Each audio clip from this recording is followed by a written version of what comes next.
New Braunfels teacher is giving one of her students the gift of life. The first grade teacher at Hoffman Lane Elementary is donating a kidney to the six-year-old boy in about a month.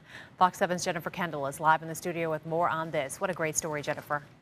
Christine, when Matthew Parker was just 3 weeks old, his kidneys began to fail. He was placed on dialysis for 2 years until he received a kidney transplant. But just a few years later, his body rejected the donor organ, and 2 years ago, he was placed back on the transplant list.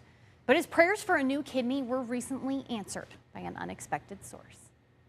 It still feels like a dream. First grade teacher Lindsay Painter was hired at Hoffman Lane Elementary last summer. We interviewed her, and the interview panel all felt like she would be a great match for our campus, and little did we know what kind of match she would be for our campus. It was in Painter's classroom where she met 6-year-old triplet Matthew Parker and learned about his medical condition. He does dialysis 3 days a week.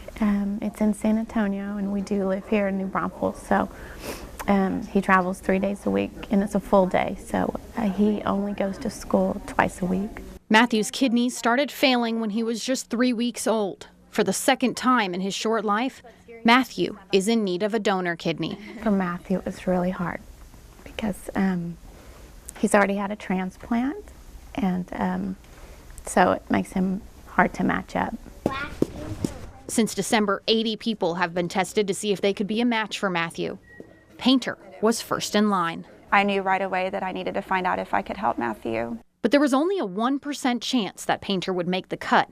After several rounds of tests, Painter got her results. She came in and with just this huge smile of, I can help him, you know, I can do something for Matthew. I am the match. For it to be an exact match too, it was a miracle. So many people came forward trying to help him, and I'm the one that gets to do it. I mean, I feel very lucky. Before telling Matthew's family, Painter says she did her homework about the risks of the surgery. I just realized that I can donate my kidney to Matthew and help him live a normal life, and I can continue to live a normal life as well. After considering it for a few weeks, Painter's mind was made up. He deserves to come to school every day. He deserves to play sports, to run, and not have all of the restrictions that he does. Painter says one of the hardest decisions was figuring out if she could afford to take off enough time from work to recover.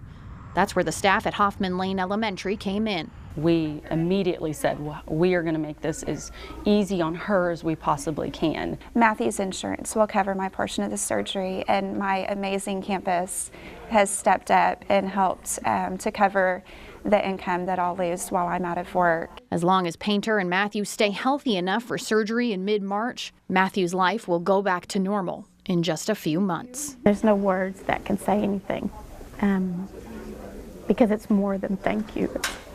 It's deeper. Matthew's first kidney came from a deceased donor. Doctors say using a live donor is ideal because there's a better chance that the organ has not suffered any trauma. The average donor kidney lasts about 10 to 12 years.